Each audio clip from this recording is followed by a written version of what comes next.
Good morning, all of you. Welcome back to Ansarkari. So let's start our discussion for 29th of November from the Hindu newspaper, and later we'll take up the Financial Express also. So the first news article is talking about the Supreme Court says that since it basically struck down the NJAC Act, which was passed by the government in 2015.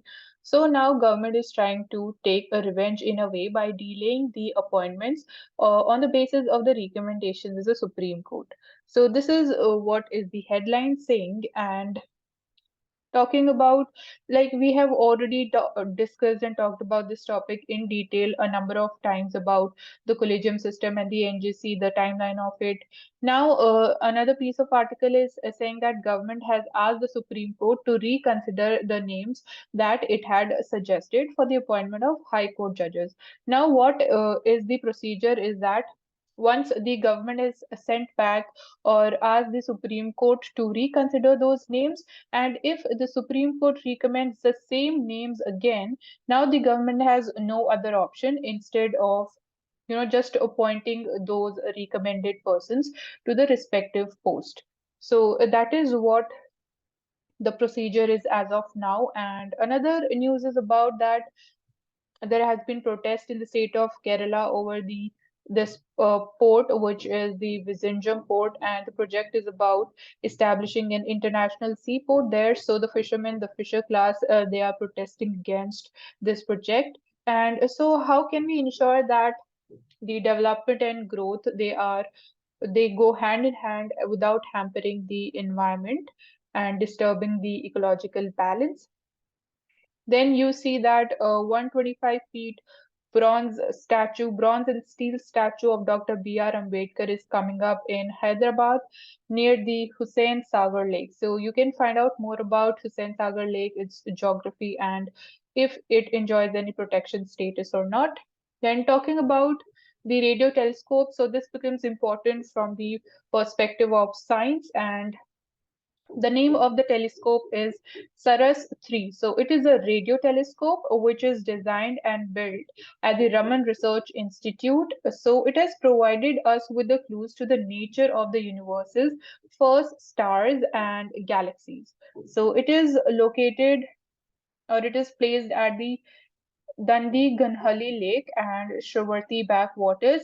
So these names of the lakes, they become important. And so when we look at the findings from this telescope, we see that we come to know about the properties of the radioluminous galaxies, and also it is basically focusing more upon the period the period of immediately post the Big Bang, and which is known as the cosmic dawn. And also, further, the discoveries they are talking about the properties of the earliest radio loud galaxies that are usually powered by supermassive black holes.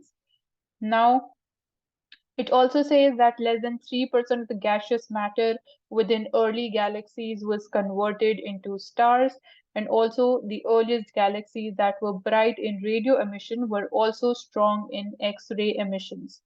Also talking about another radio telescope, which is named as EDGES. So this is developed by researchers from Arizona State University and MIT in the US.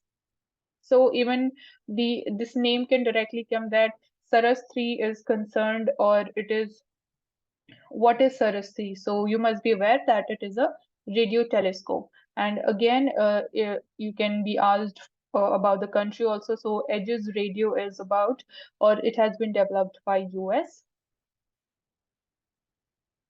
Okay, so the IFS officer says, so basically in orientation, you can say, or we can say a discussion. So the IFS officer was invited, and her viewpoint, or what she said about the civil services preparation, was that you must be knowing about, or you must maintain a healthy balance of your study and life. So that is obviously one of the most important factors when it comes to preparing for the civil services, apart from several other factors which ensures that you get into the services, which includes your time management skills. Then what is the scale or the speed or the pace at which you are developing, you are working upon your skill development. Then you need to also focus upon content refinement as things are changing at a very rapid pace. So these are few factors which, you being a UPSC aspirant, you need to focus upon and ensure that things fall in place and you are progressing ahead, moving closer towards your goal. Then talking about the scheduled tribes, so you should know that the tribes of Gujjars, Bakarwals, and Paharis, they belong to the state of Jammu and Kashmir. And for the PT perspective, you should be knowing about the National Commission for the Scheduled Tribes. And so basically, the Gujars and Bakkawals, they are calling off their protest against the giving the scheduled tribe status to the Paharis. And Pahari is an ethnic community which is a linguistic minority in the state of Jammu and Kashmir. So not a state now, it's a UT, and along with the Padari tribe, Kolis, and the Gadda Brahmins. So this can definitely come up in prelims. Then we are like almost every day we are talking about the giving the legislative rights to the third gender, to the homosexuals. So now the topic, the news is about the Maharashtra government. It moves the judiciary, it moves High Court against the order for inclusion of third gender in the forms. So when you are filling up any form, so even in there, apart from male, female, the third gender must also be reflected in the forms. So the plea is saying that it is extremely difficult, the government's plea is saying that it is extremely difficult to implement the tribunal's direction as the state government has not yet framed any policy regarding the special provisions for the recruitment of transgenders. So given the Supreme Court judgments regarding the right to privacy or decriminalization of homosexuality, when are the state governments going to ensure that these judgments are implemented legislatively also? Then you can see a clear Kartavya path, but a blurred vision of the Rashtrapati Bhavan behind. Moving ahead. So High Court stays the construction in Nainital as Google shows shrinking green cover. So again, the topic of growth versus development, ensuring the ecological balance is not disturbed. So what are the steps you are going to ensure, especially when you are talking about the northern hilly states, the Himalayan states, which have green cover? So how are you going to ensure that infrastructure is also created, plus the green cover is not hampered or it is not basically cleared at a large scale? Then moving ahead, okay, so Kokali is a folk art which is performed in the Malabar region of Kerala. So as you can see in the picture, the people, they are holding two sticks, so they might be like used for producing some sound or music from them. So the folk art is called the Kolkali folk art, which is performed in Kerala. Coming to the editorial section, so here we'll take up again, we have like discussed this topic twice. It is the same topic which has come up again today. So you can see how topics and things are being repeated in newspapers. So if you're regular and consistent with the newspapers, no one can stop you from clearing the examination. So as we talked about, that Supreme Court had asked the government about its views on including the homosexuals in the Special Marriage Act of 1954. And you should be knowing about the different Supreme Court judgments as far as the homosexuals, the third gender is concerned. So the case Puttaswamy verdict was about the right to privacy. Then you had Navdeep Singh Johar case, which decriminalized the homosexuality. And also there was NALSA judgment in 2014. Now talking about this editorial, which is focusing upon the domestic violence survivors and why the victims, they do not speak out about the sufferings they are going through. So this is in the backdrop of that November 25th is celebrated as the International Day for Elimination of all forms of violence against women. And Talking about the legislation that we have in India, so we do have a legislation. So domestic violence is an offense. So the name of the legislation is the Protection of Women from Domestic Violence Act 2005, and it is definitely domestic violence is a punishable offense under the Indian law. It is obviously it leads to the violation of human rights. And looking at the data in the NFHS 5 survey, which was for the period 2019 to 2021, it reveals that we live in a society where violence against women persists to such an extent that 32% of the ever married women aged between 18 to 49 years, they have ever experienced, be it emotional, physical, or sexual violence committed by their husbands, with more such cases in rural areas compared to urban areas. And so the rate stands at 32%. So we are not just talking about the physical violence, we're talking about emotional, physical, or the sexual violence that the women have to suffer. So we need to support and protect women from violence within the household. So this act not just supports and protects women from the violence within their household, not just from their husbands, but also from other members. And it promises and provisions they are its promise and the provisions they are unevenly implemented and unavailable and out of reach for most Indian women. So we can say that this act is not effectively implemented. And the reality is that despite almost a third of the women being subject to domestic violence, that is 33%, the National Family Health Survey 5, it reports that only 14% of the women who have experienced such violence, they have ever sought a help. So out of 33% who suffer from domestic violence, only 14% come to the forefront to fight for their rights and to get justice. So we can say there is a social stigma which is attached with sharing your experience, because we can say that women, they are restricted by the way they are conditioned, and it becomes hard to complain about their sufferings. So according to our data, when we look at how the women they try to reach the judiciary system, the judicial system, we find two main groups of women. So one group includes those who shared their experiences of violence within the 6 months of occurrence of such an event, and the second group is who shared it after 5 years or more. So one is who come out in a short period, and one they take 5 years to speak about their sufferings. So NFHS 5 data, it reports that women, they are most likely than men to justify a scenario in which it is acceptable for a husband to beat or hit his wife. So this is very shocking that even women, they are justifying their acts of violence of husbands, and they are saying that in some instances it is justified that husbands can beat their wives. So this is according to NFHS 5. And as I just said, that women, they are conditioned in such a manner, they are brought up in such a manner that it becomes difficult for them to complain about their suffering and the violence that they have to go through.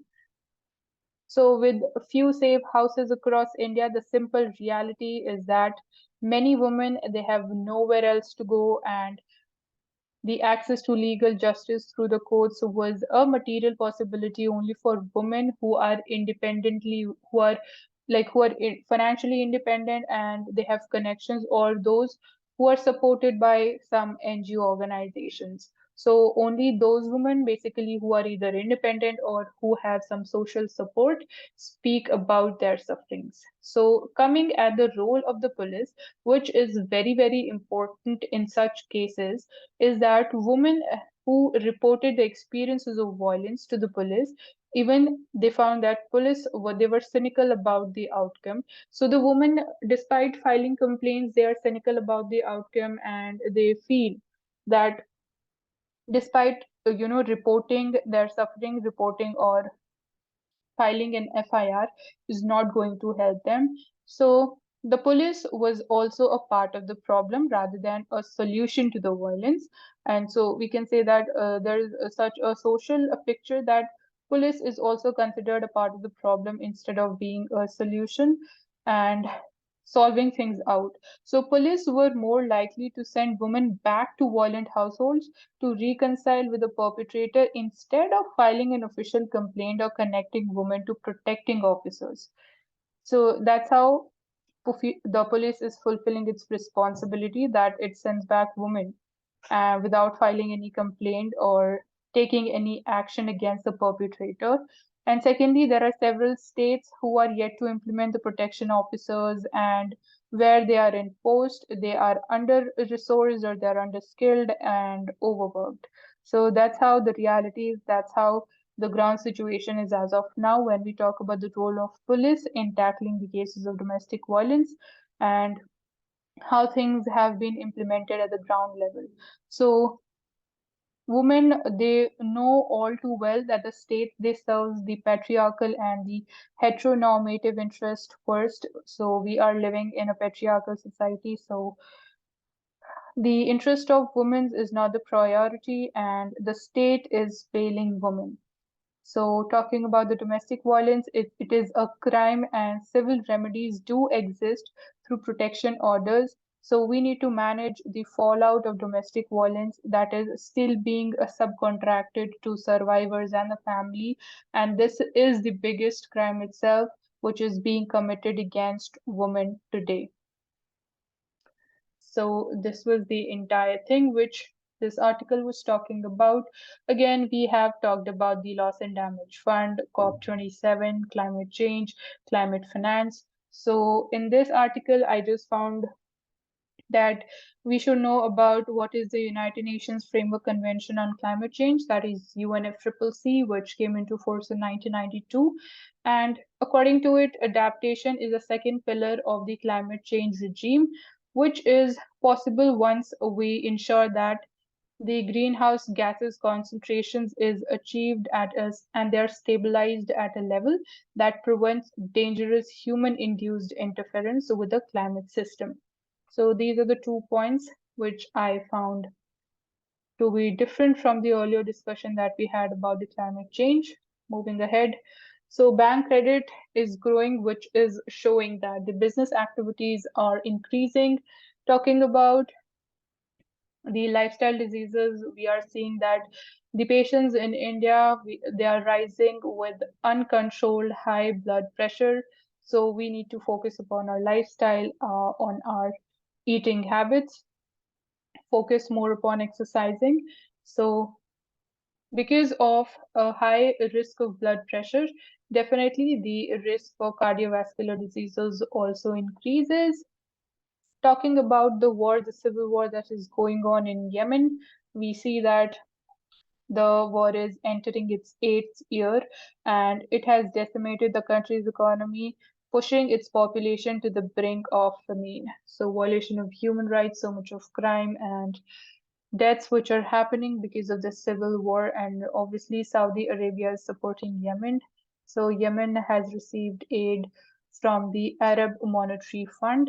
Talking about FIFA, so technology, so this becomes important from the perspective of technology, which is SAOT, that is semi-automated offsite technology. So how is this technology working? Is that it has been developed by a German company, so it has two components. The first one is that a small in-ball device has been suspended inside the football, which gives a precise positional data, and it also detects the ball movement in a three-dimensional space. So this is the one device, the first component of this technology. So every time the ball is hit, the data is sent in real-time basis to a network of antenna installed around the playing field. And the second thing is that there are 12 Hawkeye cameras set up around the turf that shadow both the ball and the players. And it can track as many as 29 separate points in the human body. So, coming together of the ball sensor, which is fitted inside the football, and the Hawkeye cameras is in effect the semi-automated offsite technology, which is the SAOT, and it is highly accurate and quick. So the two data sets, they are run through the artificial intelligence software, which generates automated alerts about the offsites to the match officials. So basically, it is helping in taking much quicker decisions, and you can see how the artificial intelligence is being used even in the case of sports. So this can be cited at relevant place when you feel so in mains, and basically it can also further help the coaches of the teams in analyzing and gauging the individual athletes performances and working upon the weaker areas. So this is one thing. And now, why Google was sued for its location tracking practices in US. So the Google, it was misleading its users about its location tracking practices since 2014. So the company, it misled the consumers into thinking that they had turned off the location tracking, when in fact the company continued to collect their location information and use that for advertising. So basically misusing its position of monopoly, misusing its dominant position in the market. It's an unfair competitive practice, and obviously misusing the personal data of the citizens. So definitely when we talk about India, so we have recently come up with a data protection bill, and let's see how is it going to help us in tackling these unfair competitive practices by the big tech companies.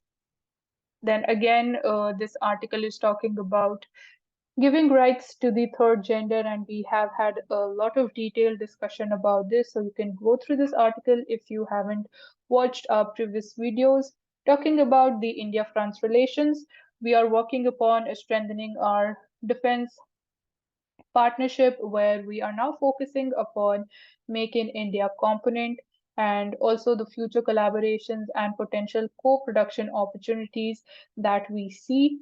So France is the current chair of the Indian Ocean Commission and the Indian Ocean Naval Symposium. So you can find out more about these two bodies, and coming about the joint military exercises that we are having with France. So the Joint Air, Navy, and the Army exercises are named as IMX 22. That is, 22 is representing the year 2022.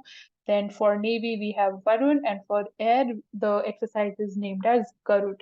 So this can definitely come up in PT, and you must be knowing about the relationship with France from the perspective of mains. Then Special NIA Court, it has awarded life term to 5 GEM terrorists. So under this, we must be aware that what legislations have been used to award the life term. So firstly is the Unlawful Activities Prevention Act. Then we have Section 120B of the IPC, and also the Explosive Substances Act. So you can find out more about the features of these two acts and what is the provision of 120B of IPC. Coming to India-Canada ties, this topic is important for GS2 from international relations. So Canada says that India is a crucial partner, and it terms China an increasingly disruptive power. So before discussing the details about this topic, you can think about why the countries which are not even located in the Indo-Pacific region, which are not a part of the Indo-Pacific region, why are they still, shifting their focus towards Indo-Pacific? So that can definitely, this question can come up in either mains or also can be asked in interview. And same is the case with UK also. So we'll take up that later in the newspaper as we come across it. But for the time being, let's focus on India and Canada. So Indo-Pacific region, it will play a significant and profound role in its future. So this is the first region why countries are focusing more upon ensuring safety and rules-based order of this region. And Canada, it also wants to seek new opportunities as and when it finds them, and also fulfill the areas of common interest, work upon the areas of common interest with India, common interests and values, including security, promotion of democracy, pluralism, and human rights. So basically, Canada has come up with a five interconnected strategic objectives. First one, it focuses upon growing the economic ties with India through deeper trade and investment, building resilient supply chains, then also uh, concluding the early progress trade agreement with India. The second component of the strategy is people to people connect, so where it is focusing upon investing in and connecting people through, easing the Canada visa processing and also supporting the academic, educational, cultural, youth, and research exchanges. Third component is focusing upon the regional peace and security, where Canada reinforces the Indo-Pacific naval presence and it increases its military participation in the regional military exercises happening in Indo-Pacific and help develop cybersecurity capacity. So the fourth component is about clean future. So investing in this area and maintaining healthy marine environment in the Indo-Pacific, also taking steps against illegal, unreported, and unregulated fishing. So these can be the subheads in your mains answer, not just specific to Canada, but even generally you can cite these three areas which requires focus when we are talking about the Indo-Pacific region. Moving ahead, so two new districts come up in the state of West Bengal, which is Sundarbans, and the second is the Basirhat. So these are the two new districts, and Sundarban is also a UNESCO World Heritage Site. Now, talking about the right to religion. So this right, although being a fundamental right under Article 25, it does not guarantee or it does not include the right to conversion. So the judiciary is saying that everybody has a right to choose their religion, but not by forced conversion. And it is definitely not, it does not include the right to convert the people to a particular religion, especially through fraud, deception, coercion, allurement, and other means. So that is not somebody's right to forcefully convert a person to a particular religion. And the word propagation is definitely mentioned in Article 25, which talks about right to freedom of religion. So it does not include the right to convert. And secondly, it is rather in the nature of a positive right to spread one's religion by exposition of its tenets, and not definitely not by any forceful conversion.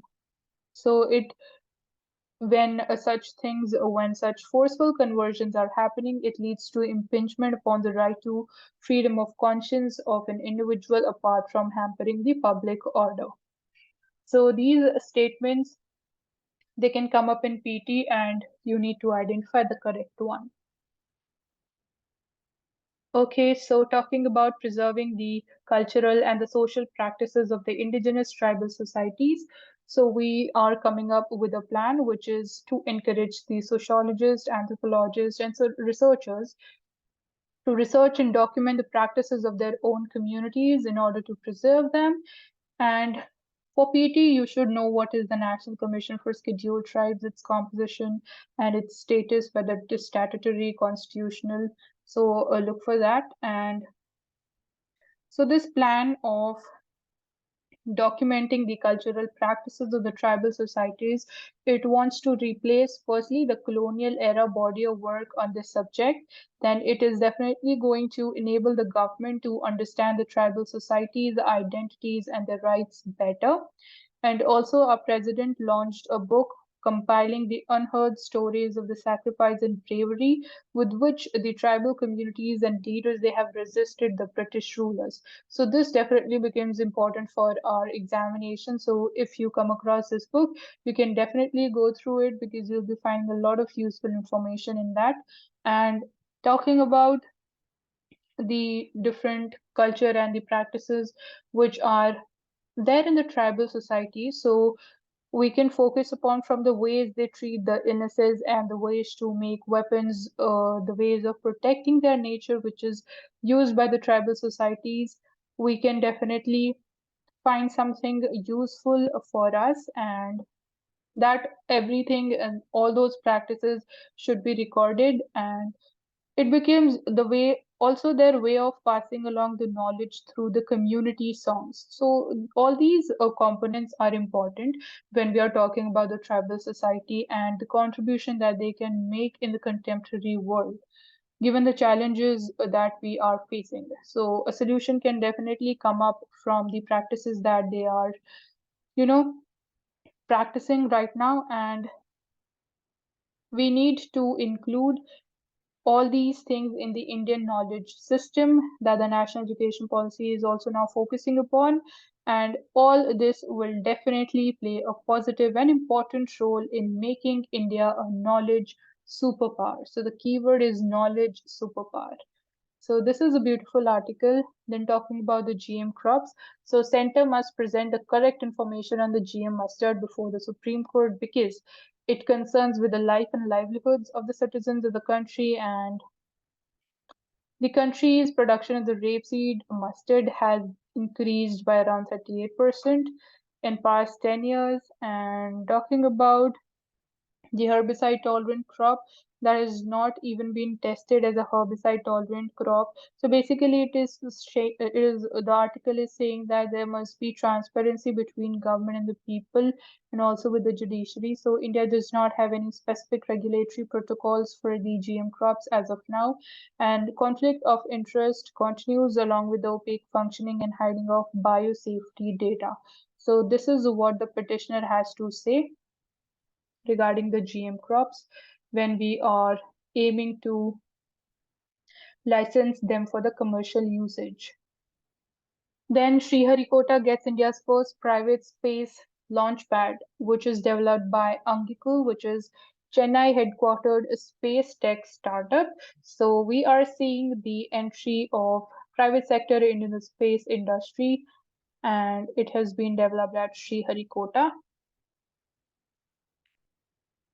Then Mauna Loa, which is the world's largest active volcano situated in Hawaii, it erupts. So you need to know the location and the name of this volcano. Then postponing the arms control talks between Russia and US under the treaty New START treaty. So earlier it was just the START treaty. So here you should know that it is between which two countries, that is US and Russia, and talks have been delayed obviously because of the Russia-Ukraine war. And as I just said you that we had a discussion about the shift of Canada also towards Indo-Pacifics. The same goes for UK, and it is also seeing a tilt towards the Indo-Pacific region. Talking about economy, so China plans to buy the low-cost Indian iron ore because because the businessmen they are seeing meager profits given the slowdown in the China's economy because of the crisis in the property sector and also because of the rise in the COVID-19 cases. Then talking about digital lending, we are seeing a rise, and also there is implementation of the RBI's digital lending guidelines. So you should know what are those guidelines, what are its features and characteristics. And FinTech Association of the Consumer Empowerment is a self-regulatory body for the fintech lenders. So FACE, and it is FinTech Association for the Consumer Empowerment. You can find out more about this. And this is it from the Hindu. Now let's just take up the Financial Express.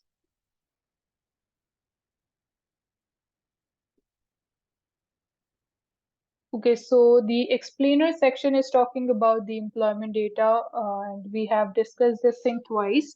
So basically, according to the data, we saw that looking for the people beyond 15 years of age in urban areas, the unemployment rate has declined for a period of July to September this year to 7.2%, according to the periodic labor force survey.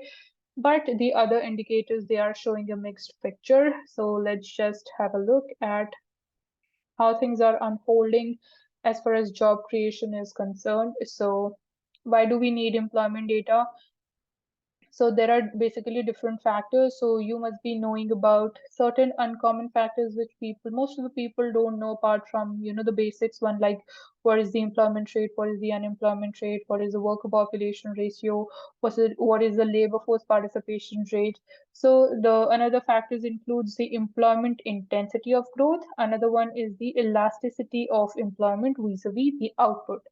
So I know that these must be two new factors. So find out what do they actually mean. And however, India, unlike many other developed economies, we do not have any official high frequency indicators as far as employment is concerned. And employment generated indicators, basically PFLS, which is the Periodic Labor Force Survey, is conducted by the Ministry of Statistics and Program Implementation, and it is estimated at an interval of 3 months for urban areas on current weekly status. So PLFS is focusing upon just the urban areas. Then the Labor Bureau also conducts quarterly surveys in 9 sectors as non-farm economy.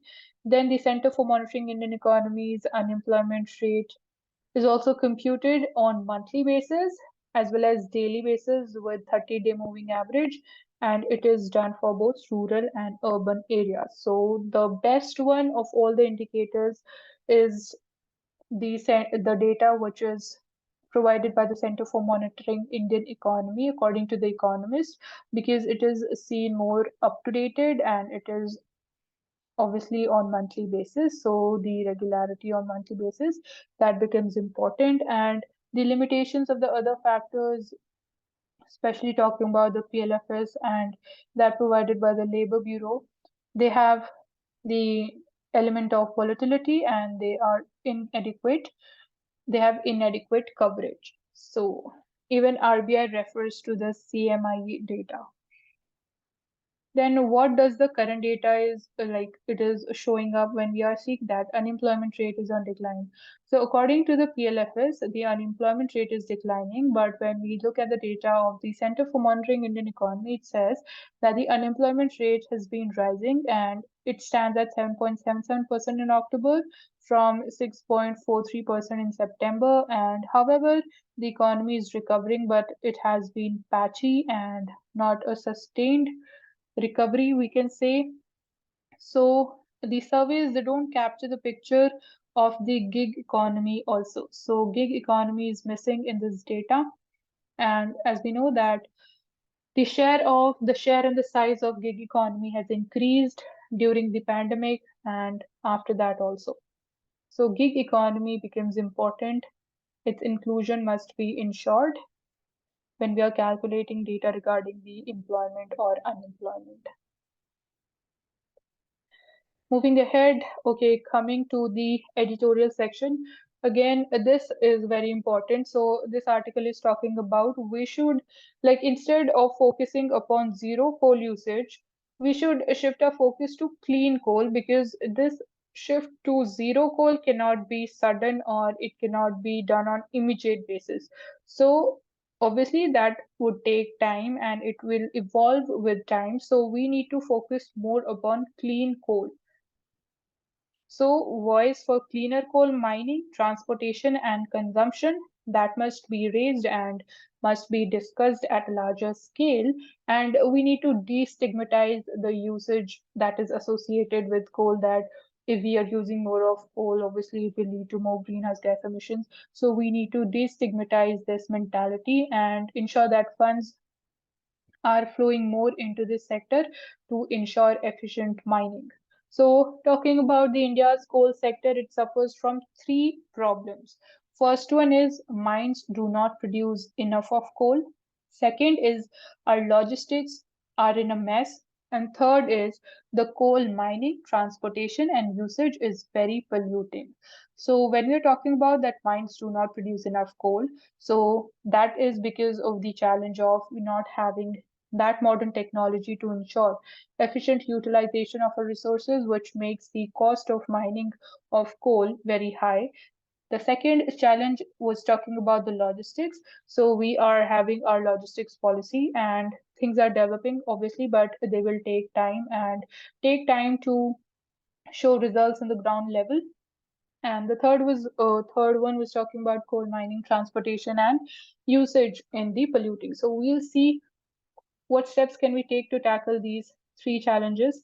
What is the article talking about? So India imports 24% of its coal requirement, and problem is not that our coal reserves. So problem is not with our coal reserves. We are having enough of coal, but the problem is the rate at which we mine coal is quite low. Again, that comes to the point of not having that modern and advanced technology with us. So the domestic coal, though it is cheaper than the imported coal, and despite that, we are importing 24% of the coal requirement, and it is still expensive because of the inefficiencies and the rent seeking across the value chain. So I highlighted these 2 points before also. So the actual problem is that the technology, we do not have the technology to mine the coal. Despite we have sufficient amount of coal reserves, the domestic coal is cheaper compared to the imported coal. However, it has low calorific content, so that is one of the drawbacks we can say, and it leads to large quantity of useless dust, which is also being carried across the country because of low calorific content. So the higher the calorific value of the coal, the better it is considered in its quality. And also talking further, the free trade has been increased by the Indian Railways, which has obviously increased the cost of coal, and things are becoming more expensive. Inflation is rising. So this is the role that the railways is playing. It has led to increase in the free trade over time, and it has led to coal transport being among the most expensive. And 51% of the coal is transported by road in India because of this reason. Then coming to other challenges, we see that there are old power coal plants that are operating, which are not shut down, or they are not being equipped by the pollution control equipments. Again, like most of the thing is revolving around not having the modern technology with us. Then we also talk about imposition of the carbon tax to tackle this problem of carbon and greenhouse gases emissions. So when we talk about imposition of the carbon tax, that is for the time being, in the near term, that is just going to help the government in increasing its revenues and increasing the cost of coal, and unlikely to have any impact on the coal consumption, because for that to happen we need to have a very strong alternative present with us to replace coal, which is absent right now. Then we will be talking about the insurance sector in India. So there were few reforms which were taken up by the insurance regulator, and the steps includes that it opened up the channels for more capital to flow in. It ensured that insurers, they can now seek money from the private equity funds directly. So single investor can now hold 25% of the insurer's paid up capital without being tagged a promoter. Also, it's enabled the reforms, they have enhanced the access to debt. It had widened the scope of marketing relationships and lowered the solvency requirements. But these second half reforms, which I just talked about, they are definitely going to benefit the small insurance companies. And talking about the broader picture of the insurance sector, are these measures really going to cover the distance that is required to be bridged to move ahead with the regulator's vision of being or of achieving insurance for all by 2047? That is the year when India completes 100 years of independence. So, are these measures enough or sufficient to achieve the objective or the vision of insurance for all by 2047? So, the answer is a clear no, because the main problem or the main challenge remains unaddressed. That is the very high direct cost and also the indirect cost, which results in poor value proposition for the policyholders. So the reforms, they are not in the direction of ensuring reducing these very high direct as well as the indirect cost. So insurance industry in India, it has to progressively reduce the unit cost in line with other financial services industries such as mutual funds and banking. So we need to focus upon reducing the unit cost. And talking about the data, the total insurance penetration in India has increased from 33% in 2014-15 to 42% in 2020-21. And this can be further increased many folds if the insurance regulator thinks about a holistic regulation that takes care of the policyholders as well. So these are the reforms and what are the missing reforms in the insurance sector. Then Prime Minister is talking about dairy and Nari Shakti is growing. So it has a link. We can say the dairy sector can play an important role in empowering the role of women in our economy. So what steps can be taken for that? And before that, you should know everything about the India's dairy sector, what is its position and the performance and the challenges that it is facing, and also the different policies that the government has come up with. Then talking about the onion prices, so it is saying that the output of onion has increased also along with the storage. So the prices of onion is not going to be a cause of concern in the current season as it has not been during the past 2 years also. So the output has increased, the storage capacity has also increased, and there has been an increase of 17% in the harvest in the year 2021-22. So talking about the exports of onions, India exported 1.5 million ton of onion in the year 2021-22, and the major markets remains Bangladesh, which has a share of 46%, and Malaysia has a share of 12%. And we are aiming at further expanding the onion exports to non-traditional markets, which includes Indonesia. So you should also know what is the Agricultural and Processed Food Products Exports Development Authority. What role does it play in promoting the exports of our agricultural products? Talking about the Indian economy, so which areas or what are the reforms that are required to ensure a rapid growth of our economy? So the first one is about enhanced capital expenditure, which will definitely going to help stimulate our growth. Second is about fiscal consolidation, ensuring fiscal prudence. The third is about asset monetization, meaningful privatization, and reduction in the import tariffs. So these can be cited in your answers as what can be the reforms for the time being given the economic situation that we are facing. Talking about the crypto tax, so 30% of the tax has been imposed on the income on transfer of the virtual digital assets, that is the cryptocurrencies, and also there is 1% TDS on the payment made in relation to the transfer of these assets. So the people they are seeking reduction of this 1% TDS to 0.01%. And talking about the cryptocurrency bill, which is not being passed, and it is still in the form of a bill, which is the Cryptocurrency and Regulation of Official Digital Currency Bill. Talking about the perspective of RBI as far as cryptocurrency is concerned. So according to RBI, it it does not accept the cryptocurrencies, and it basically opposes the cryptocurrencies clearly. So opposition to cryptocurrencies. And talking about the government's plan on disclosure rules for Google and App, that is the big tech companies, so which are going to ensure a balanced fair play and innovation.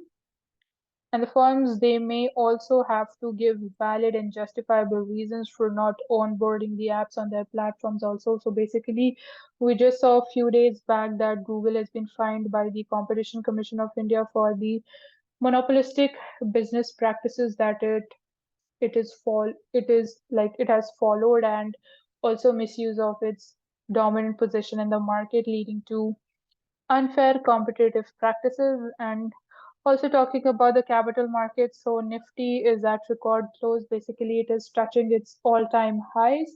So the question that we can ask to ourselves is that is the capital market depicting the real economic situation in the global economy and also India or not? And it is touching record high. Basically, it is showing bullish nature because of two factors. Firstly, the falling crude oil prices. So, crude oil prices are falling because of the protests which are going on in China because of the COVID-19 cases and its zero COVID policy. And also, secondly, the easing inflation. So, these two factors have been the reasons behind the capital market, the Nifty touching its all time high.